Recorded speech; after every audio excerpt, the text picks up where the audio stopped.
Hey guys, good to see you. Today's going to be a really quick gear review of the Outdoor Products Arrowhead 8.0 backpack. I have a real soft spot when it comes to budget backpacking gear, and Outdoor Products for packs seems to work really well. I've had a good track record with these. In fact, my main pack is an Outdoor Products Stargazer that I bought 7 years ago. Still works really well. Another cool thing about Outdoor Products packs is they have a lifetime guarantee, so you theoretically can send them in if there's normal wear and tear and get a new pack at no cost. So I just recently went on an overnight backpacking trip in Colorado using this pack out in the snow. This entire trip, I was using the Outdoor Products Arrowhead 8.0. You want to talk about an extremely low-cost pack or bag, I can say one of the two, an extremely low-cost pack. I'm talking sub $25 that I wanted to test out, see how it does out here on a trip in some pretty extreme conditions. Now before we dive into what all this pack has, go through all the details of it, and I tell you the pluses and minuses I learned on that trip, let me show you a few of the basics just to knock these out real quick.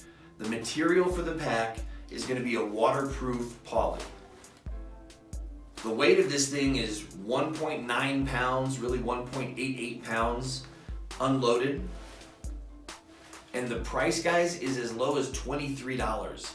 If you go into a store and try to buy this, it's probably $34. If you go online, as low as $23. So for $23, let's see what you get. Let me talk a little bit about just what the pack has to offer. I'll start at the top, work down, and then we'll look at the back to see the actual straps and harness.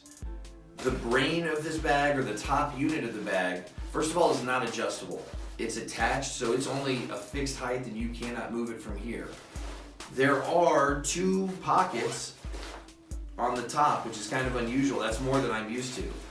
And the very first one here is a larger pouch that you could put all sorts of quick need items that you've got to get to very quickly. You've also got a smaller pouch over here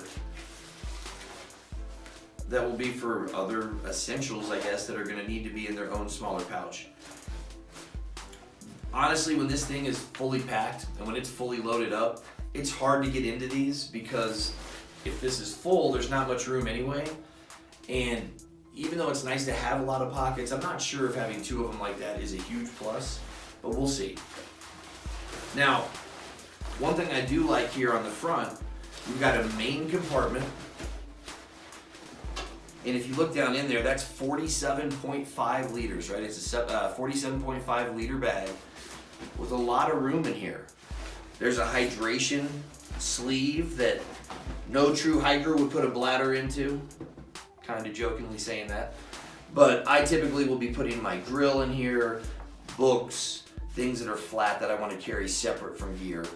So another cool thing on the front here is that there is another pocket, another pouch for utility items, easy to get to gear, small things that you want to keep separate from the large pack. When you move to the side of the pack here, you've got a pouch that unzips, but you also see there's no elastic or pouch for water. This is either your water carrier, which you can open up, put it, a smart 2-liter smart water fits in here, no problem. But you can also, if you don't want to carry water, zip this, and it's an effective pocket to carry things in that you don't have to worry about tumbling out. Now typically I'm going to be carrying water there. Both sides are exactly the same with another pocket on this side. So you've got the two pockets in the hood, one in front, two on the sides. These also double as the water carriers because there are no pouches on the exterior. And then one main inner compartment. All right, back of the pack. First of all, padding, some ventilation. The straps, again, they're padded, they're not bad.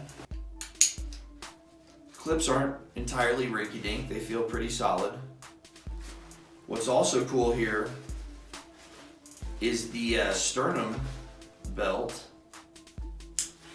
is not attached through those little clips on a little plastic vein that runs down. These are firmly planted in here. You can slide them up and down and adjust them. This is the height adjustment, by the way, when you put this thing on.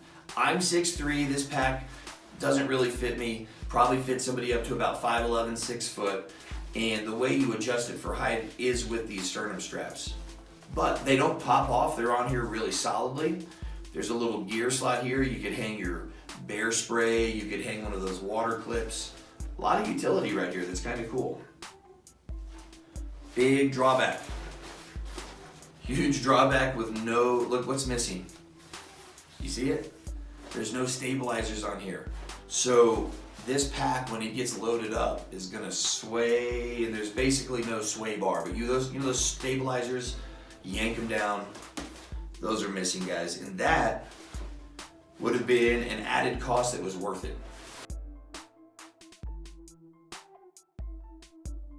All right, so bag has a lot to offer, right? I mean, as far as price, what it's made of, not too bad. But there are some drawbacks, and I'll tell you right now, if you look at this clip, you can kind of see some of what I'm going to talk about here in a second, and I'll get into more detail momentarily. All right, so 3 things that are cons or drawbacks to this pack. One is going to be that the top is not adjustable. It's fully attached. No matter how full you have that pack or how loose that pack is filled, this doesn't move, so it doesn't give you a lot of control. 2, as we looked at, these shoulder straps are not adjustable either. I'm 6'3", this pack really doesn't fit me. It probably fits somebody up to about 6 foot, and that's about the limit of comfort. You could use it at my height, it's just not ideal. The main drawback here, the main con, there are no stabilizers. Typically, you have your stabilizer here to tighten that pack on and keep it from wobbling and moving around. And if we go back to that clip, I'll try to zoom in, we'll see how pixelated it gets. But that pack was just wobbling as I was hiking. It was just moving back and forth because I had a lot of weight in it. So that, to me, if they had made this thing $10 more expensive with these stabilizers, I think it would have been a much better pack. So in closing, guys, pretty good bang for the buck. There's a few drawbacks, but if you're just thinking about camping and you're not sure if you want to put a whole bunch of cash into it, $23 is a great investment for a pack that lets you get out there, see what it's like, and not put yourself at risk of it completely breaking down. I've used it once and it was fine. Thanks for watching the video, guys. See you soon. Bye.